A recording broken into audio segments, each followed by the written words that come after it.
I was baptized into the Church of Jesus Christ of Latter-day Saints in my mid-20s in London.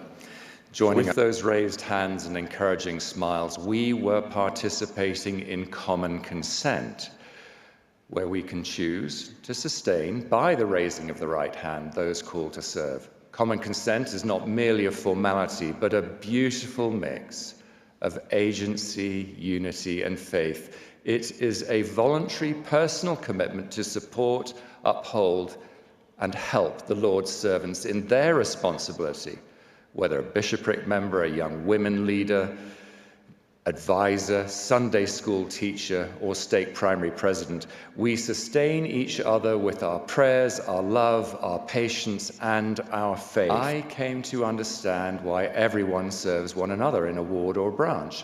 It affords us all the opportunity to pursue Christ and his virtues, such as charity, meekness, forgiveness, and love, all with people who may be very different to us.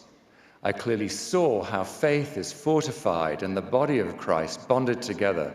I could see the Lord working through imperfect servants, very much including myself, who were striving to discern his will for those they were serving.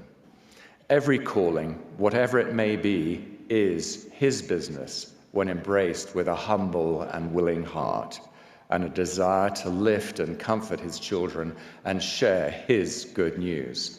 We are not merely filling an assignment when we respond to an inspired call, but joining the Savior of the world in his infinite redeeming work. He needs you, and he needs me.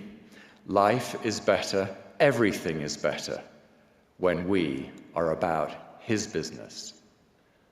In the name of Jesus Christ. Amen. To learn more about why we really have church callings, go watch the full video.